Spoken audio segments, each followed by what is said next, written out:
Hello అండి. ఇవాళ మనం దోసకాయ పచ్చడి చేద్దామండి.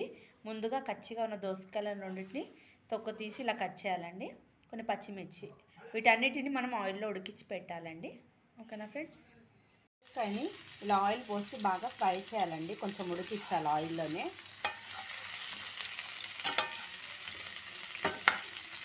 ఆయిల్ వేసి ఉడికించాలి మూత పెట్టి. దోసకాయ ఫ్రై చేశాక అందులోనే మనం కొంచెం ఆయిల్ వేసి పచ్చిమిర్చి ఫ్రై చేస్తున్నామండి. ఈ పచ్చిమిర్చి కొంచెం ఫ్రై అయ్యాక ఇందులో మనం నువ్వులు వేసామండి. నువ్వులు ఏంటంటే లాస్ట్కి వేద్దాం, ఎందుకంటే మొత్తం పైకి చిల్లుతాయి, అందుకని ఇది ఫ్రై అయ్యాక వేద్దాం. ఇందులో కొంచెం మనం మెంతం కూర వేసామండి. పుదీనా ఉంటే పుదీనా కూడా వేసుకోవాలి. ఇది పెద్ద మెంతం వేసామండి.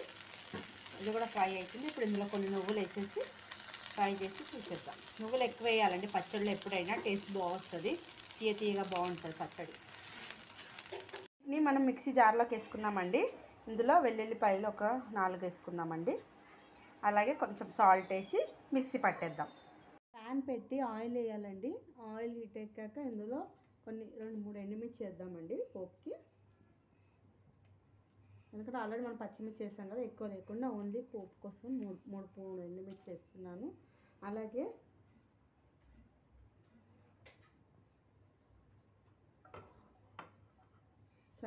సన్నగా తరిగిన వెల్లుల్లి వేయాలండి.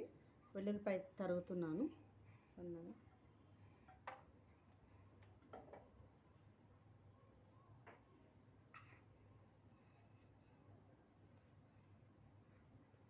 కొంచెం ఫ్రై అవ్వనివ్వాలి.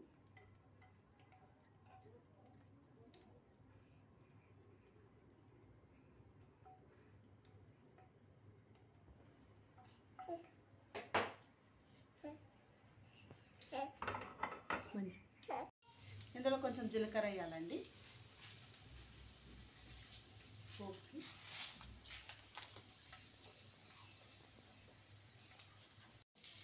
ఇందులో కొంచెం కరివేపాకు వేసామండి, కొంచెం పసుపు వేసాము, అలాగే కొంచెం ఇంగు వేస్తున్నానండి. పోపు అయితే రెడీ అయిందండి. స్టవ్ ఆఫ్ చేసేసి అందులో వేసాము. ఇంతకుముందు మనము పోపు రెడీ చేసి ఇది మిక్సీ వేసామండి. మొత్తం పచ్చిమిర్చి దోసకాయ అంతా పేస్ట్ అయిపోయింది. కొంచెం బరకగా రుబ్బుకున్నాము. ఇప్పుడు ఇందులో మనం ఇందాక పెట్టిన పోపు అంతా వేసుకున్నాము. వేసి మిక్స్ చేయాలి. అంతే అండి, దోసకాయ పచ్చడి రెడీ. సూపర్ టేస్టీగా.